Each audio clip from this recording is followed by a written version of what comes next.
Gold trusted gold buyers మీరు తాకట్టు పెట్టిన బంగారాన్ని విడిపించి ఈ రోజు ఉన్న మార్కెట్ ధరకు కొనబడను.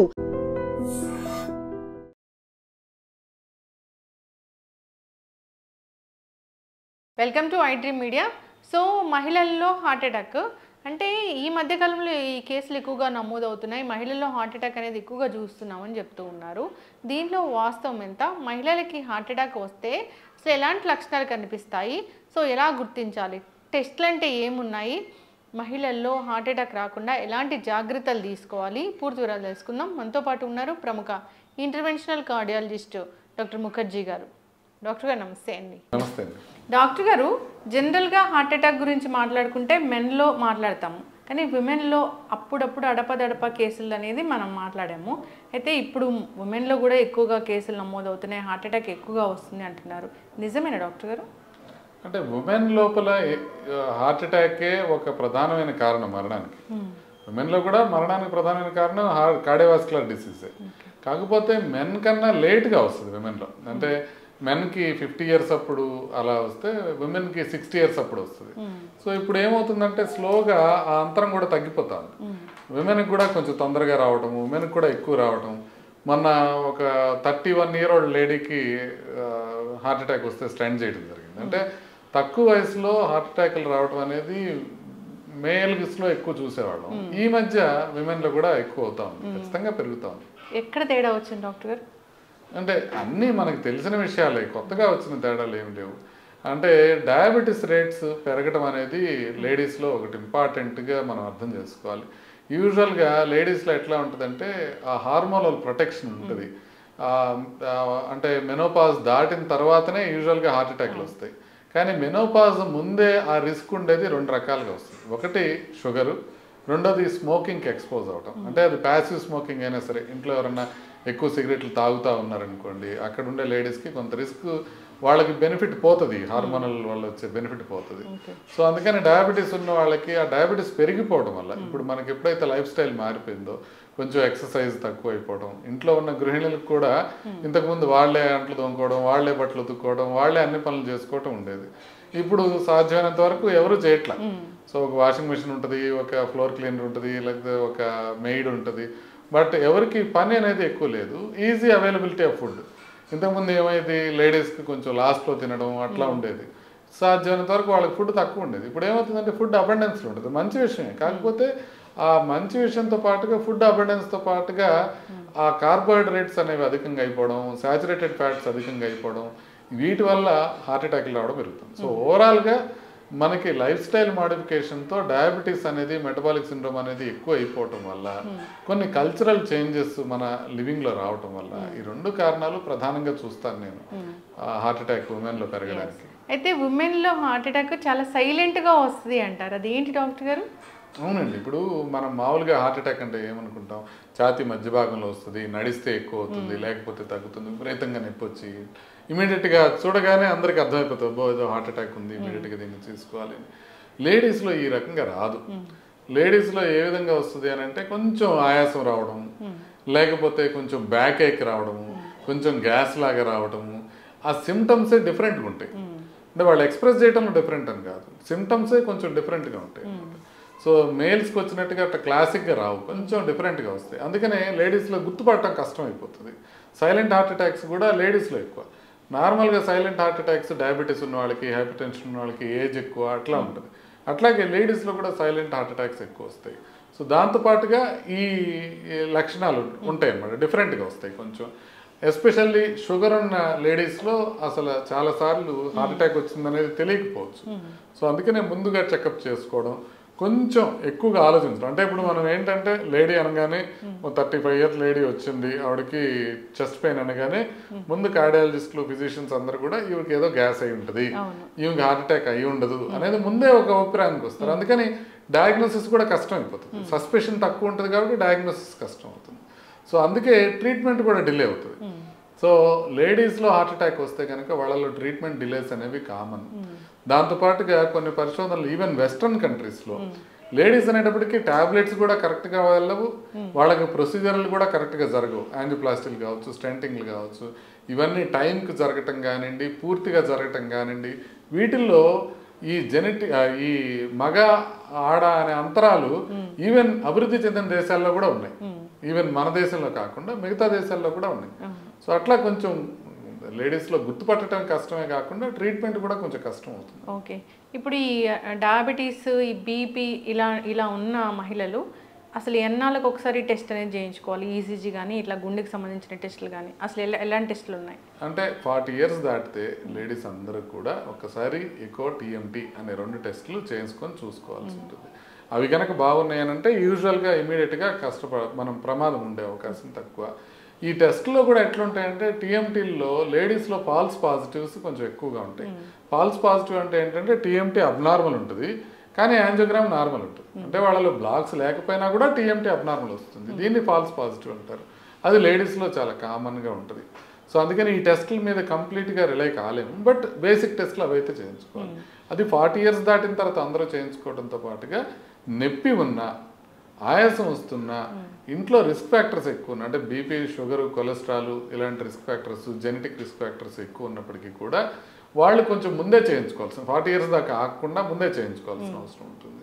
సో సిమ్టమ్స్ ఉన్నా, రిస్క్ ఫ్యాక్టర్స్ ఉన్నా, 40 years దాటినా ఈ 3 సందర్భాల్లోనూ లేడీస్ మెయిన్ ఈ 2 టెస్టులు ఎకోను టీఎంటీ 2 చూసుకుంటే సరిపోతుంది. ఓకే, అయితే ఇప్పుడు 30-35 years వాళ్ళకి హార్మోన్స్ అనేవి మమ్మల్ని ఏదైతే ప్రొటెక్ట్ చేస్తాయో అవి ప్రొటెక్ట్ చేయవా ఈ హార్ట్ అటాక్ నుంచి? అయితే అంటే ప్రొటెక్ట్ చేస్తాయి. అందుకే మెనోపాజ్ వరకు ఈ ఏజ్లో ఉన్న వాళ్ళకి హార్ట్ అటాక్లు తక్కువ వస్తాయి.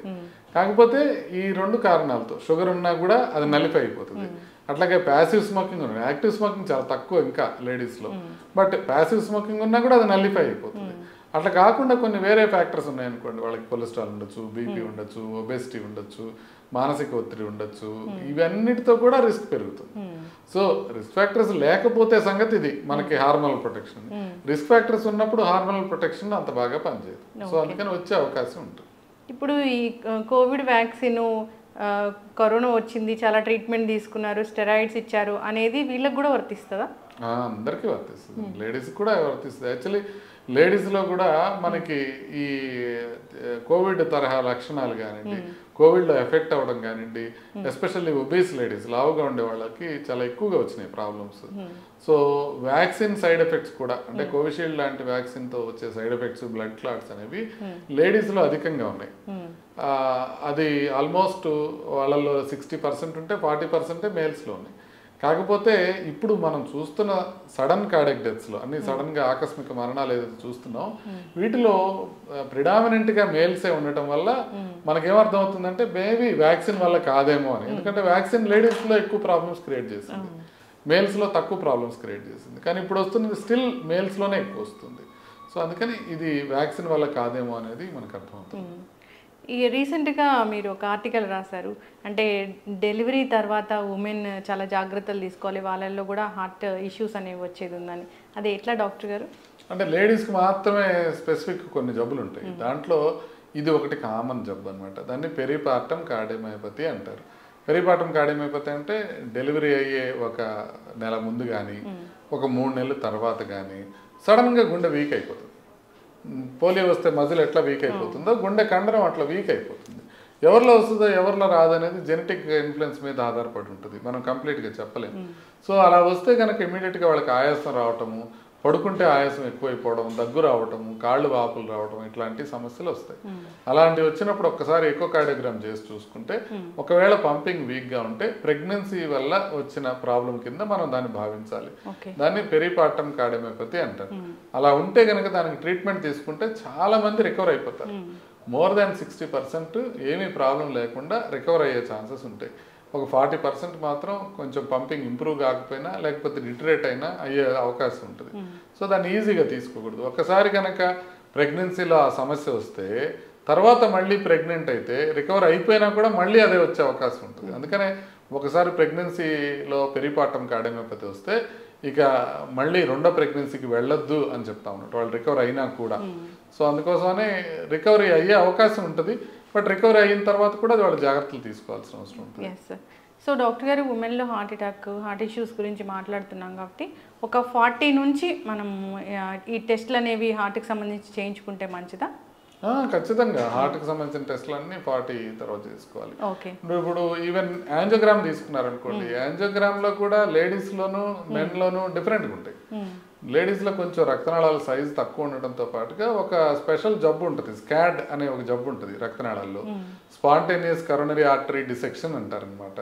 అంటే రక్తనాళం గోడల లోపల చీలికలు ఏర్పడడం, దాంతోపాటుగా ఇరోజన్ అంటారు అనమాట. అంటే మామూలుగా మనం హార్ట్ అటాక్లు ఎట్లా వస్తాయి, ప్లాక్ వస్తుంది, కొలెస్ట్రాల్ ప్లాక్. ఆ కొలెస్ట్రాల్ ప్లాక్ దాని మీద క్లాట్ ఫామ్ అయ్యి దాంతో వస్తుంది. అంటే ప్లాక్ రప్చర్ అయ్యి ఆ ప్లాక్ రప్చర్ మీద క్లాట్ ఫామ్ అయ్యి మనకి హార్ట్ అటాక్ వస్తుంది. లేడీస్లో కొంత డిఫరెంట్గా ప్లాక్ ఇరోజన్ అని ఏర్పడుతుంది. అంటే పెద్ద పగుళ్ళు కాకుండా చిన్నగా గీరుకున్నట్టుగా చిన్న ప్రాబ్లమ్స్ వచ్చినా కూడా వాళ్ళ క్లాట్స్ వస్తాయి. సో అందుకని ఈ ప్లాక్ ఇరోజన్ అనేది ఒక కొత్త మెకానిజం అనమాట లేడీస్లో హార్ట్ అటాక్ రావడానికి. ఇలా లేడీస్లో రక్తనాళాల్లో కూడా డిఫరెన్సెస్ ఉంటాయి. సో 40 years దాటిన తర్వాత అందరూ చెకప్ చేయించుకోవడం మంచిది. అసలు ఇంకా ముందే కొంచెం ఇప్పుడు 20-25 దాటినప్పుడే ఒకసారి కొలెస్ట్రాల్ ఎట్లా ఉంది, బీపీ ఎట్లా ఉంది, షుగర్ ఎట్లా ఉంది అనే బేసిక్ టెస్ట్లు అయితే చేయించుకుంటే మంచిది. అంటే ఇప్పుడు మనం చెక్ చేస్తే కానీ బీపీ ఎంత ఉందో తెలియదు, చెక్ చేస్తే కానీ కొలెస్ట్రాల్ ఎంత ఉందో తెలియదు. చాలా మందికి షుగర్ కూడా సైలెంట్గానే ఉంటుంది. సో అందుకని అవి కూడా మనం చెక్ చేసుకొని చూసుకుంటే, ఒకటి మనం ఏదైనా ప్రాబ్లం వస్తే ముందే గుర్తుపట్టచ్చు, రెండోది ఏదైనా బార్డర్ లైన్ ఉంటే మనం అప్పటికే లైఫ్ స్టైల్ మార్పుతో దాన్ని కంట్రోల్ చేసుకోవచ్చు. ఇప్పుడు ఫర్ ఎగ్జాంపుల్ ప్రీ డయాబెటీస్ ఉందనుకోండి, ఇమీడియట్గా బరువు తగ్గి ఎక్సర్సైజ్ ఎక్కువ చేసి మనం దాన్ని కంట్రోల్ చేసుకోవచ్చు, అది డయాబెటీస్కి వెళ్ళకుండా. అదేవిధంగా ఈ ఫస్ట్ ప్రీ హైపర్ టెన్షన్ ఉందనుకోండి, బీపీని కూడా మనం ఎర్లీ స్టేజ్లోనే గుర్తించి మనం దాన్ని తగ్గించుకోవచ్చు. బీపీ అసలు ఎంత ఉంటే హార్ట్ మీద ప్రభావం చూపిస్తుంది? అసలు నార్మల్ ఇంటి దగ్గర 130/80 కన్నా తక్కువ ఉండటం నార్మల్. 130/80 కన్నా ఇంటి దగ్గర ఎక్కువ ఉన్నా, 140/90 డాక్టర్ దగ్గరికి వెళ్ళినప్పుడు ఉన్నా అది మనకి హార్ట్ పైన ఎఫెక్ట్ కలిగిస్తుంది. అంటే హార్ట్ అటాక్ వచ్చే అవకాశాన్ని అది 24% పెంచుతుంది. స్ట్రోక్ వచ్చే అవకాశం, పక్షవాతం వచ్చే అవకాశాన్ని 42% పెంచుతుంది అది. అందుకే మనం బీపీ ఉందంటే ఖచ్చితంగా దాన్ని ట్రీట్ చేసుకోవాల్సిన అవసరం ఉంది. ఉమెన్కి కూడా అదే, ఉమెన్కి కూడా అంతే ఉంటుంది, సేమ్ లెవెల్స్, మనకి బీపీ లెవెల్స్ సేమ్గా ఉంటాయి. ఓకే. అంటే ఎప్పుడైనా 130 ఉండి లేదా 120 ఉండి ఈ డయాస్టాలిక్ అనేది 90 ఉంటే అది అబ్నార్మలే, 80 కన్నా తక్కువ ఉండాలి. సో ఎప్పుడు చిన్న వయసులో ఏంటంటే సిస్టాలిక్ అనేది నార్మల్ ఉండి డయాస్టాలిక్ ఎక్కువ ఉంటుంది. అది కామన్, 130/90 అనేది కామన్, బట్ అది అబ్నార్మల్. సో ఏజ్ పెరిగే కొద్ది ఇప్పుడు 70 years వచ్చినాయి అనుకోండి, అప్పుడు ఎంత ఉంటుంది అంటే 150/60 అట్లా ఉంటుంది. అంటే అది సిస్టాలిక్ ఎక్కువ ఉంటుంది, డయాస్టాలిక్ తక్కువ ఉంటుంది. వాళ్ళకి ట్రీట్ చేయడం ఇంకొక ప్రాబ్లం, ఎందుకంటే వాళ్ళకి సిస్టాలిక్ ట్రీట్ చేద్దామని ట్రై చేస్తే డయాస్టాలిక్ పడిపోతూ ఉంటుంది. సో అందుకని ఆ జాగ్రత్తలు తీసుకొని డయాస్టాలిక్ పడిపోకుండా వాళ్ళకి ట్రీట్ చేయాలి. ఓకే. అయితే డాక్టర్ గారు, ఈ కార్డియాక్ అరెస్ట్ అని చెప్తారు కదా, హార్ట్ అటాక్ వేరు కార్డియాక్ అరెస్ట్ వేరు కదా, అయితే కార్డియాక్ అరెస్ట్ కూడా ఉంటుందా ఉమెన్లో? కార్డియాక్ అరెస్టే కదా సార్, ఉమెన్లో కూడా ప్రధానంగా చనిపోయే అవకాశం కార్డియాక్ అరెస్ట్. అంటే సడన్ గా ఒక 6 minutes ముందంతా మంచిగా ఉంటారు, అప్పటికప్పుడు హార్ట్ ఆగిపోవడం అట్లా జరుగుతుందా? హార్ట్ అటాక్ వచ్చిన మొదటి గంటలో చనిపోయే అవకాశం చాలా ఎక్కువ ఉంటుంది. మొదటి గంటలో అంటే హార్ట్ అటాక్ వచ్చిన తర్వాత మనం హాస్పిటల్కి వెళ్ళే లోపల చనిపోయే వాళ్ళు చాలా ఎక్కువ మంది ఉంటారు. సో అందుకోసమని హార్ట్ అటాక్ వచ్చినప్పుడు కార్డియాక్ అరెస్ట్ వచ్చే లోపల ముందు హాస్పిటల్కి చేరుకోవాలి. అందుకే హార్ట్ అటాక్ సివియర్ పెయిన్ ఏదైనా వస్తే ఇమ్మీడియట్గా హాస్పిటల్కి రీచ్ అవ్వడం అనేది చాలా ఇంపార్టెంట్. ఓకే. అసలు ఉమెన్కి హార్ట్ ఇష్యూసే రాకూడదు అంటే జాగ్రత్తలు ఏముంటాయి? మెన్ ఏ విధమైన జాగ్రత్తలు తీసుకోవాలో ఉమెన్ కూడా అదే జాగ్రత్తలు తీసుకోవాలి. అంటే ఆహారం విషయంలో జాగ్రత్తలు తీసుకోవటం, బరువు జాగ్రత్తగా మెయింటైన్ చేసుకోవటం, వ్యాయామం రెగ్యులర్గా చేసుకోవటం, మనం మానసిక ఒత్తిడి తగ్గించుకోవటం, నిద్ర సరిగ్గా పోవటం, ఇవి ఏదైతే మగవాళ్ళలో ఉపయోగపడతాయో అదే లేడీస్లో కూడా ఉపయోగపడతాయి. సో కాకపోతే ఓన్లీ అడ్వాంటేజ్ ఏంటంటే ఇప్పుడు దాకా లేడీస్కి వ్యసనాలు చాలా తక్కువ, ఇండియాలో వ్యసనాలు తక్కువ ఉంటాయి లేడీస్కి. దానికి తోడు కొంత కష్టపడి పని చేస్తారు మెన్ కన్నా కూడా. ఇప్పుడంతా అదే మనం అనుకున్నట్టుగా తగ్గిపోతూ ఉంది. సో అందువల్ల కొంత సహజ సిద్ధమైన అడ్వాంటేజెస్, హార్మోనల్ అడ్వాంటేజ్ కాకుండా ఈ అడ్వాంటేజెస్ కూడా ఉంటాయి. ఇప్పుడు కొత్తగా విమెన్ వేపింగ్ చేయడం మొదలుపెట్టారో, స్మోకింగ్ చేయడం మొదలుపెట్టారో, ఆల్కహాల్ అనేది ఎప్పుడైతే ఆ అప్పర్ సోషియో ఎకనామిక్ గ్రూప్స్లో కామన్ అయిపోతుందో లేడీస్లో, అప్పుడు మనకి ఈ అడ్వాంటేజెస్ అన్నీ పోయే అవకాశం ఉంటుంది. ఓకే. అయితే సిటీ కరోనరీ యాంజియో అని ఆ మధ్య ఎక్కువగా విన్నాము, అది ఒకసారి చేయించుకుంటే 3 ఏళ్ల వరకు భయం లేకుండా ఉంటుందా డాక్టర్ గారు? సిటీ కరోనరీ యాంజియోగ్రామ్ నార్మల్ ఉంటే 5 ఏళ్ల వరకు యూజువల్గా పెద్ద పట్టించుకోవాల్సిన అవసరం ఉంటుంది. సో యూజువల్గా సిటీ కరోనరీ యాంజియోగ్రామ్ నార్మల్ ఉంటే ఈ ప్రాబ్లం వచ్చే అవకాశం తక్కువ. కాకపోతే అట్లనే సిటీ కర్నరీ యాంజియోగ్రామ్లో కాంట్రాస్ట్తో పాటు రేడియేషన్ కూడా ఉంటుంది. సో అందుకని రెగ్యులర్గా అవసరం లేదు, భయపడి చేసుకోవాల్సిన అవసరం లేదు. ప్రెగ్నెన్సీలో చేయకూడదు, సిటీ అనేది చాలా డేంజరస్. సో అందుకోసమని మనం చాలా జాగ్రత్తగా చూసుకొని ఒకవేళ అవసరం అనుకుంటే చేసుకోవచ్చు సిటీ కర్నరీ యాంజియోగ్రామ్. ఎస్, చక్కటి ఇన్ఫర్మేషన్ డాక్టర్ గారు. ఉమెన్ తన హెల్త్ గురించి తను ఆలోచించుకోవాలి. సో ఎప్పుడైనా ఉమెన్ ఎలా ఉంటారంటే ఇంట్లో అందరి హెల్త్ గురించి ఆలోచిస్తారు కానీ తను ఒక టెస్ట్ చేయించుకోవాలన్నా చేయించుకోరు. సో ఫోకస్ పెట్టాలి హెల్త్ మీద. ఖచ్చితంగా తను కూడా హాస్పిటల్ వెళ్ళాలి, టెస్టులు చేయించుకోవాలి. డాక్టర్ని సంప్రదిస్తే తెలుస్తుంది అసలు అవసరమా లేదా అనేది. ఇప్పుడు దాకా లేడీస్ ఎట్లుంటుంది అంటే మనకు బ్రెస్ట్ క్యాన్సర్ ఉందా లేదా, లేకపోతే ప్యాప్ స్మియర్ చేయించుకున్నావా లేదా, దీని మీద కాన్సన్ట్రేషన్ ఉంటుంది కానీ హార్ట్ చెకప్ చేయించుకున్నావా లేదా అనే కాన్సన్ట్రేషన్ ఉండదు. ఇప్పటి నుంచి అది కూడా జాగ్రత్తలు తీసుకుంటే బాగుంటుంది. చక్కటి ఇన్ఫర్మేషన్ డాక్టర్ గారు, ఫాలో అవ్వాలని కోరుకున్నామండి. నమస్తే. Sir, one life lesson what medicine has taught you. Whatever you can do without expecting.